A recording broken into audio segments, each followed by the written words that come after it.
Obama will have some blueprint. We will have to be pressuring him Right. to do those kinds of things that we think are necessary. And there is an agenda. And I say, when I say disconnect with the students of Walter Dye, which is just an average public school, you know what that means. They may not know that he was a great band leader.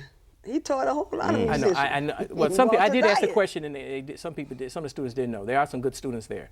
But the point I'm saying, there's a disconnect because we're disconnected as a people. This is just African Americans now. We're disconnected as people. You have the bourgeois, you have the pseudo bourgeois, you have the pseudo radicals like me. We don't have a coherent because we were together because of segregation. Now we so spread out, so disconnected. How do we find? I care about those students at Walter Dye, the children of the underclass. Who are poor now and may be poor 8 years from now when Barack leaves the White House. How do we improve their lives? How do we get connected to Barack, you and I, the people at home, and say we're going to improve their lives in the hood? Because when we go home to the south side of Chicago, the south side where Barack lives drips with the blood of young children. It's called common unity, and that's what community is. And I think, again, we are so busy looking outside of ourselves, we don't look at what we have in common. And that's why we don't have communities anymore. Walter Dye School is a microcosm now. It used to be isolated, but that's pretty much what many of the schools are in Chicago, which means our communities, our neighborhoods are. My daughter's at Morgan Park, and she's telling me, she said, you know, Ma, it looks like it's just a handful of kids holding Morgan Park down. It's just a handful. I said, guess what? That's society, because it's never all. You have this nucleus of people. Always. And this is what he's dealing with in terms of his transitional think tank. That's what it is, it's a think tank. Right. So maybe we need to begin to create these think tanks in our communities. See, what you have to have is a blueprint. You have to have a model. And we change up. Oh, this is the, as he used to say, I remember when he said, when he gave that speech and thing, I am the flavor of the week. When he first gave the speech at the Democratic Convention, he was playing it down all the time. Everything he did, he played it down because he know people are taking and run with it. And we tend to deal with the flavor of the week. I know. You know, the Irish, when Irish were the debates when they came here, when many of them came because of the potato famine, especially the lower class Irish, they were considered dogs. They couldn't even go in bars in New York. The way they got out of it was through municipal employment. All of the police were Irish. That became like a cliche. And there was a struggle with that, with us and them. Indeed, at first. But then they also political aspirations. Most of the major politicians in New York and Chicago were Irish. New York, Mayor Daley. Exactly. To this very day. And that's how they got out of it. They used the institutions of the country to redistribute resources to their communities. And that's really how they did it. And we have to, I think, be as astute as they were and begin to do so, especially since we have an end now. I mean, we have a brother who's the president. I mean, a brother, you can't. President. That's wild, ain't it? It is wild, man. But we still, it's easier said than done. And again, that could be a model if our think tanks, if we had these think tanks that help to put this into our community.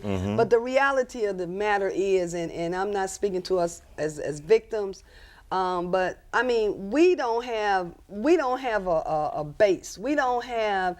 We're Americans at this point. This is what we aspire to be. Now the question becomes, what is that? You know, what is our land source? Who do we identify with? And that is why we deal with the flavor of the week. If the Latinos are running it today, well, that's who we with. If the Irish are running it today, that's who we with. We don't have the institutionalization of leadership, institutionalized leadership of blacks that we can identify with, that have taken us from point A to point B. But you know what's really curious about that is, and I hear, and I agree primarily with what you're saying, but if you hear it expressed from another side, a lot of ethnic groups look at us as a model. They look at black people. They say, you're the ones who gave us the ideas they for saw this kind us of fighting like a dog, civil rights. trying to get some rights. Caller, we got a few more callers to take. Caller, you're on Viewpoint Live. Yes, hello, Mark Sims, Pat Hill, Salim Luke Hill. As a stopgap measure, I think the $700 billion should be put into the Social Security Trust Fund so that it stays within the government. And I would also say that the world order of Baha'u'llah is a blueprint for divinely ordained global governance. Cool. We had another caller. profound. In fact, that's really over my head. I didn't hear that one. Divinely That was so ordained. profound. That was, man, you cool. I feel you. Got another phone call, Bill? Let's do one more, man. Let's just do 2 more. Okay. Wait. That's why earlier I said the integration of one. My whole thing is that the bourgeois, and I hate beating up on the bourgeois all the time, they have won. Mark, But you Mark, bourgeois. Yeah, I'm pseudo. Listen, That's always the way society. I understand that, but breaks that's how it down, is. you But know? but I'm pseudo bourgeois because I don't have the income to back up my bourgeoisness. Okay. We're pseudo everything. We ain't got the income. But you Like know people in America. what I'm saying The though is that. pseudo-Americans. Right, that's the way I feel about it. But you know what I'm saying though is that our best and brightest are not gonna come down to Walter Diet, come to the hood and solve our problems. That's what I'm Well, trying to shame do. on us. If they send resources, that's all we need.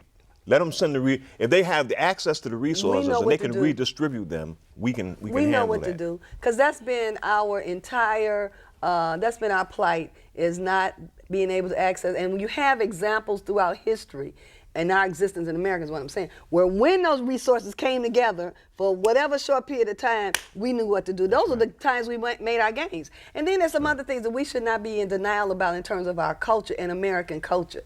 I mean, there is an economy and some resources that come through our community. It's an underground economy. But when you look at those other ethnic groups, guess what? They have an underground economy that has buttressed a lot of this stuff. Caller, you're on Viewpoint Live. Good morning. Comment is basically comment is for I share your views on the Olympic bid. Thank It's going to be real interesting to see how Barack and Mayor Daley combine on this note right here. Watch this. Oh, yesterday's Wall Street, can I speak to that? Go ahead. 2 weeks ago, 2 weeks ago in Snead's column, they quoted him as saying that if I'm elected president, I will use everything I can to see to it that Chicago gets the Olympics. And yesterday's Wall Street Journal, I got the call, it was read to me over the paper because I don't read the Wall Street Journal often, and he re-emphasized that. So that was cut a long time ago. Right. He's on board. He even said in certain other papers that, oh yeah, I want the Olympics to come to Chicago because I could walk to Washington Park. But the point is that, real quick, is that good or bad? Well, let me say this. Now this, real quickly. Yeah. It has nothing to do with what you want. It has to do with the historical, what happens when the Olympics come to any city. Go to nogameschicago.com. nogames2016.com. It lays out all the information on how devastating it is to every city that hosts the Olympics. It wonders why anybody would want to host it. The other thing is there's a mission of the IOC that basically says nobody can profit from the Olympics but them. Okay. So the question becomes, why would any city want to host the Olympics? So that's another thing, but Barack has already stated his position on that. That's a local issue. I'm trying to be more. No, that's international. It is international. It's international. It's international until when it comes here. You know what I'm saying? It was more international until Burge was indicted. And that's another thing, because we had a position. Explain people who on Burge that. was. Burge. Well, John Burge, of course, was the torturer, former police commander of Area 2, who allegedly tortured over 200. We do have 190-something documented men into making confessions to crimes that many of them did not commit and subsequently were convicted. Some of them, we know that they're guilty, but it says that you're not to be tortured. I mean, this is America, right? And so we had taken the Black People Against Police Torture, taken a position that no conviction of Burge, no Olympics. But the reality is he still is not indicted on torture.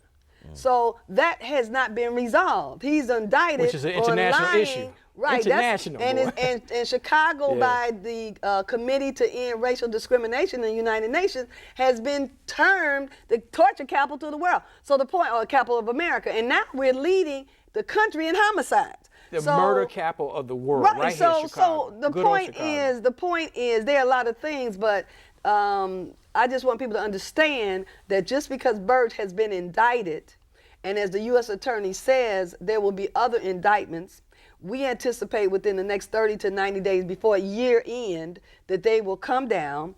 His trial has been set for May the 11th, but that's going to change because they're going to try them all at the same time.